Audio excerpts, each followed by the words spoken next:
Ces dernières semaines, on a beaucoup parlé de la clim. Il fait chaud. Ce que vous mettez en place aggrave le phénomène. La clim, c'est ça. L'un des enjeux va être de climatiser, c'est évident. Il y avait les pour, il y avait les contre, et je me suis demandé s'il n'y avait pas d'autre choix que des choix individuels. C'est ce qu'on va voir aujourd'hui en commençant par le réseau de froid de la ville de Paris.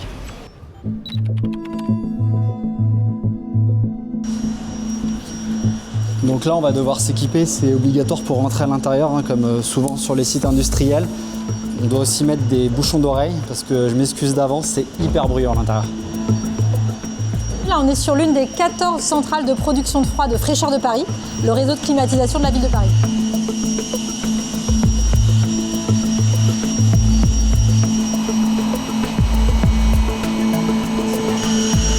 Là, on arrive à l'intérieur de l'infrastructure, c'est hyper bruyant.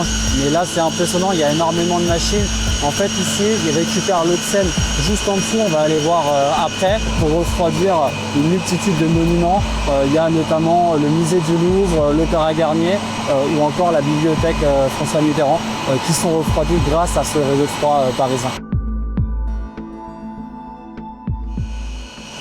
Donc là, on est dans la salle où on a nos groupes froids qui permettent d'abaisser la température de l'eau pour envoyer une eau à environ 4 degrés chez nos clients. Et ensuite, dans le bâtiment, nos clients soufflent de l'air froid. Mais nous, c'est bien de l'eau glacée qu'on distribue. Donc ce réseau, c'est une solution collective et efficace pour apporter du rafraîchissement et permettre l'adaptation de la ville au réchauffement climatique.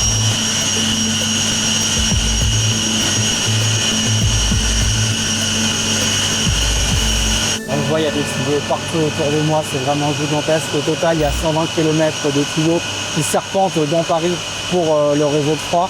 Et ça refroidit au total 7 millions de mètres carrés. Pour vous donner un point de comparaison, ça permet de climatiser l'équivalent de 55 fois tous les étages de l'hôtel Montparnasse.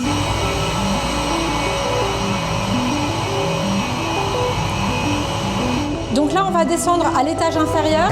C'est l'étage où on a à la fois nos échangeurs thermiques et l'eau de Seine.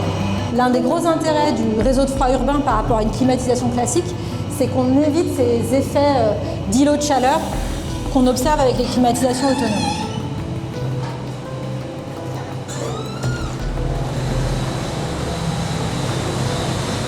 Pour produire du froid, en fait, on ne fait que déplacer les calories chaudes. Et pour une climatisation autonome, pour rafraîchir à l'intérieur, on évacue sur le balcon ou sur le trottoir de l'air chaud. Notre système il est complètement différent parce qu'on se base soit sur l'eau de la Seine, soit sur des tours aéroréfrigérantes pour évacuer ces calories en minimisant du coup l'impact dans l'atmosphère. On évite aussi les nuisances acoustiques. Dans une cour, avoir une climatisation autonome, c'est bruyant. Et on évite aussi ces nuisances architecturales. Une centrale comme celle-ci, de l'extérieur, elle est indétectable.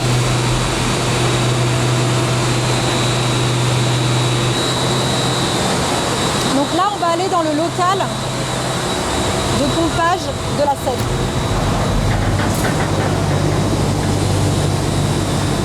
Donc là, on est au niveau -1 de la centrale. La Seine est derrière ce mur. On en pompe une petite quantité, on en prélève une quantité.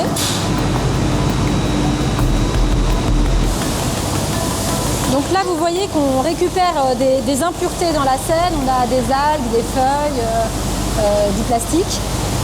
Donc on le récupère. L'eau passe à travers une sorte de tamis, ce qui permet d'avoir l'eau la plus propre possible pour que nos échangeurs fonctionnent le mieux possible. Accessoirement, ça permet aussi de contribuer à nettoyer la Seine et on apporte notre pierre pour rendre la Seine végane. Ça, c'est les déchets qui viennent de la Seine. Donc vous pouvez voir essentiellement des branchages et des feuilles. Donc on aspire l'eau de la Seine, on nettoie des impuretés, elle reste quelques secondes seulement dans la centrale pour permettre l'échange thermique avec notre réseau et absorber les calories additionnelles et ensuite on rejette dans l'eau de la Seine. Et il n'y a pas des problèmes justement de température pour les poissons, etc. On est soumis à autorisation administrative dont on est engagé à respecter un certain écart de température et on est contrôlé par l'administration en permanence. Ce que je peux ajouter, c'est que bien sûr on réchauffe un peu l'eau de la Seine, mais de façon minime car on prélève une toute petite partie du débit du fleuve.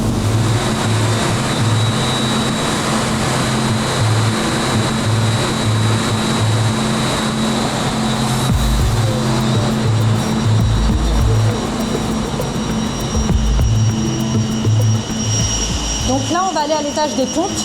Les pompes, c'est ce qui permet de mettre de la pression dans les canalisations pour que l'eau parte chez nos abonnés.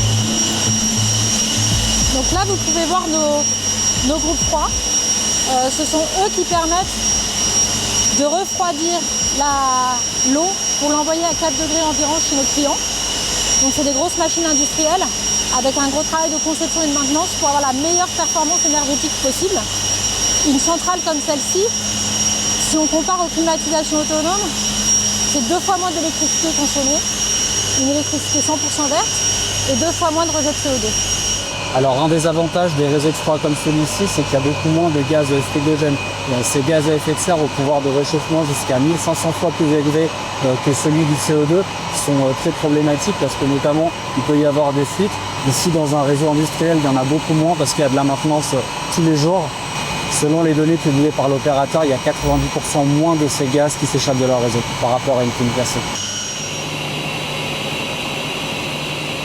Alors on a des gaz dont les rejets sont contrôlés parce qu'effectivement ce type de gaz a un pouvoir de réchauffement climatique.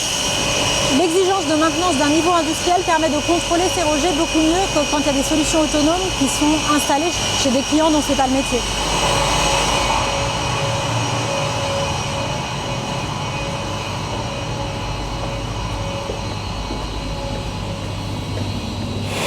Là, on a des pompes extrêmement puissantes qui permettent de mettre de la pression dans les canalisations pour envoyer l'eau chez nos abonnés.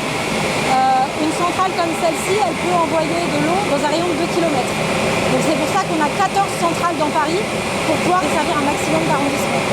Donc les abonnés, on en a un peu plus de 900 à l'heure actuelle. C'est essentiellement des musées, des bureaux, l'Assemblée nationale, un certain nombre de grands magasins comme les Galeries Lafayette, le Printemps, le musée du Louvre et d'autres grands musées. Et de plus en plus, l'enjeu maintenant, c'est de raccorder également des hôpitaux et des écoles. On est très fiers d'avoir des premières écoles raccordées au réseau de froid depuis cette année. C'est pas les premiers. Non, c'est par là. Alors aujourd'hui, ce qu'il faut savoir, c'est que Fraîcheur de Paris, donc c'est le premier réseau de froid français et européen. La canicule, la chaleur, c'est une fabrique d'inégalités. Et on ne peut pas imaginer une ville à 2 vitesses thermiques où certains pourraient avoir du répit, se rafraîchir au bureau ou alors chez eux parce qu'ils seraient équipés de climatiseurs individuels et pas d'autres. Donc notre objectif, c'est de pouvoir étendre le réseau et faire bénéficier un maximum d'établissements dits sensibles et de publics dits vulnérables pour les protéger de la chaleur, parce que c'est une question de justice sociale, que ce soit les écoles, les EHPAD. Nos ambitions, ils sont fixés à horizon 2040-2042 pour tripler le nombre d'abonnés et doubler l'étendue du réseau. Cette année, en 2025, on a raccordé autour de 7 établissements et on a dans les tuyaux la possibilité de raccorder là près de 300 établissements. Il va falloir aussi qu'on fasse des efforts et qu'on poursuive notre travail pour envisager de raccorder aussi des logements parce que ça nécessite des travaux, des investissements coûteux et puis un lien aussi avec les copropriétés, les bailleurs. Donc c'est pas le plus évident, mais l'horizon de temps c'est pour raccorder un maximum, en tout cas d'établissements sensibles, c'est autour de 2042.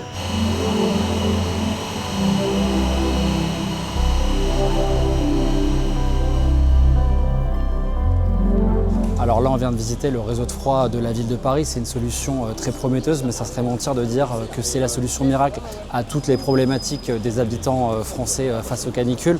Pour essayer d'aller plus loin, j'ai rendez-vous avec Alexandre Florentin, ingénieur en sécurité climatique, pour essayer de comprendre en fait les limites de ces réseaux de froid et des climatisations et voir aussi les autres solutions. J'ai été élu local à Paris et grâce à ça, j'ai présidé la mission transpartisane Paris à 50 degrés.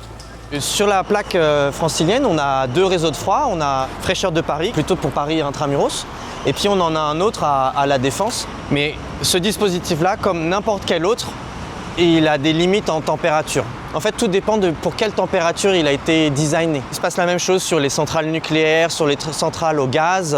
Elles ont besoin d'avoir une certaine fraîcheur dans l'eau pour pouvoir bien fonctionner. Et du coup, quand on a le besoin en froid qui augmente trop par rapport au design, ça flanche. Et du coup, à La Défense, il a flanché, il y a eu des alertes, on a des entreprises qui ont demandé à leurs employés de ne pas venir.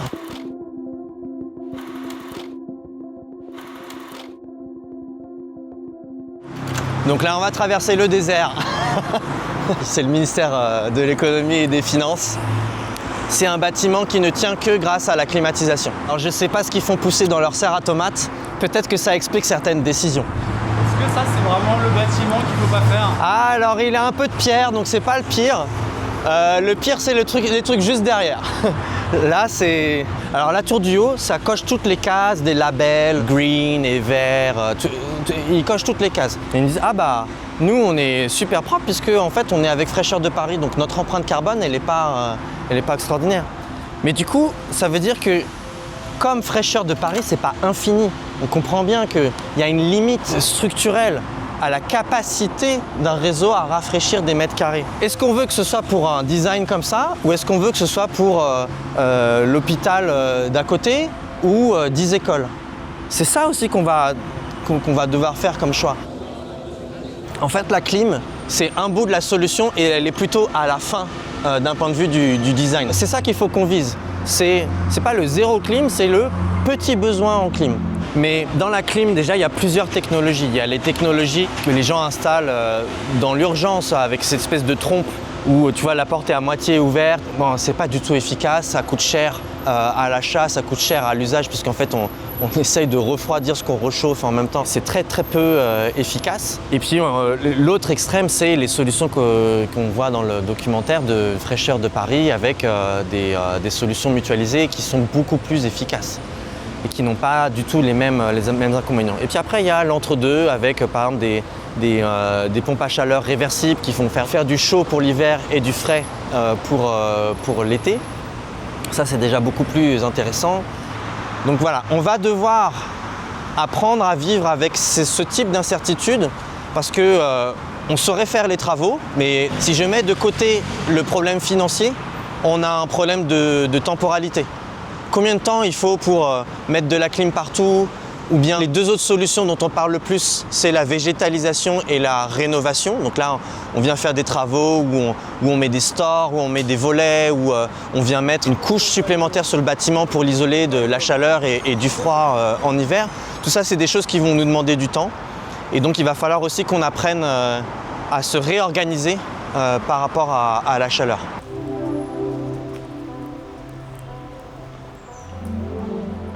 Alors comme beaucoup de citadins, j'ai eu très chaud dans mon appartement parisien cette semaine. C'est monté jusqu'à 35-36 degrés. Du coup, j'ai contacté Fraîcheur de Paris pour avoir un devis juste par curiosité. Je suis à 1,6 km, donc ça fait une infrastructure énorme pour me raccorder. Ils m'ont envoyé un devis à 1,7 million d'euros. Donc ça va être un peu trop cher pour moi, mais en tout cas, c'est une solution qui pourrait se déployer et qui pourrait devenir beaucoup plus accessible dans les années à venir. J'espère que cette vidéo vous a intéressé. À bientôt pour de nouvelles explorations.